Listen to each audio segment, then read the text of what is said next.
horses.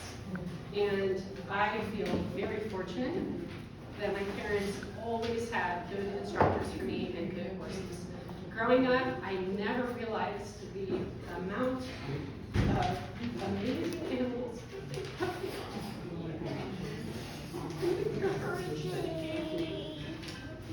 because I see that some people didn't have that, right?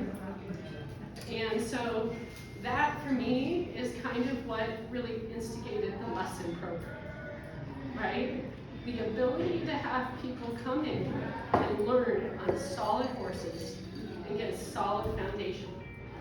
You know, the ability, when people come in and they get courage, that is something you cannot take from them, right?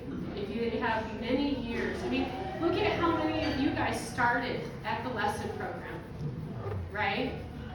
So growing up, right, I knew that that was one of my visions. And, you know, I went through our years, we didn't know where we were gonna land.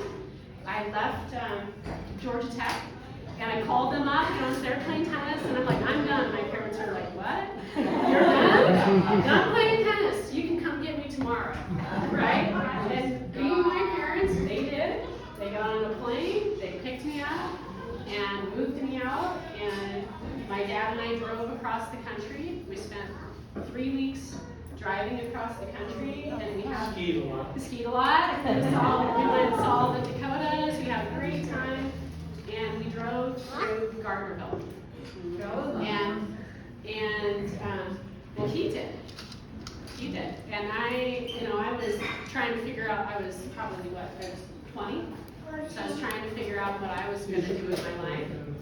And a couple of years later, he called and said, hey, my parents called and said, hey, we're thinking about moving to Gardnerville.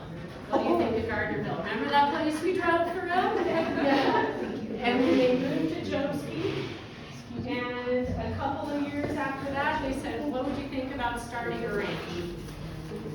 And that's when Sheridan Creek was really born, right? The idea of it was born a long time before that, right?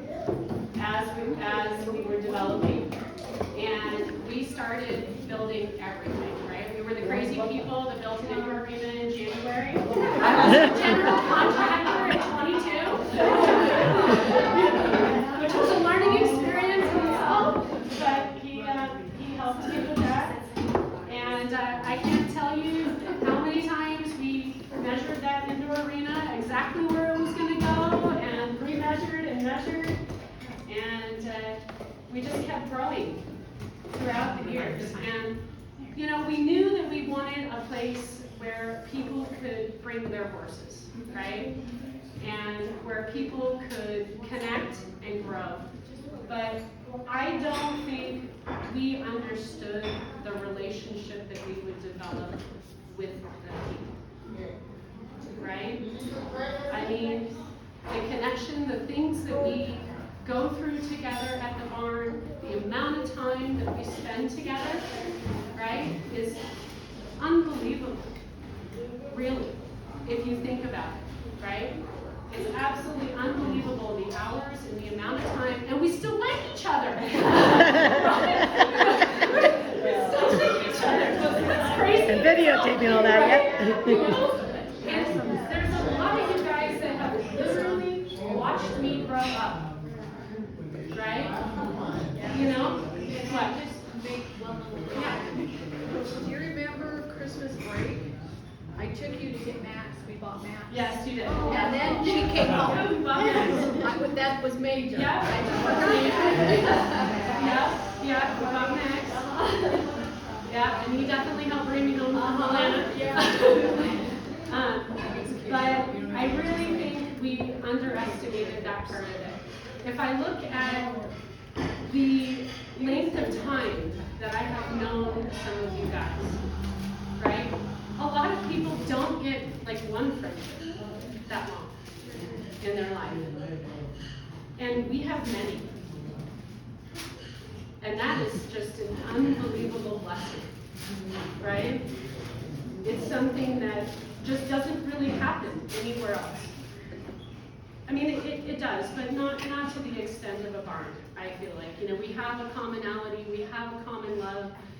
You know, it's, you know, if something happens to somebody's horse, you see truly a village come together. And that is just amazing. It's our second home. It is. Yes, it is. And I wouldn't change it for any other way. And I just can't thank you all enough for that. There's not a single person that drives in the driveway that I am not happy to see. Well, we're happy to see you too, Kristen. Yeah.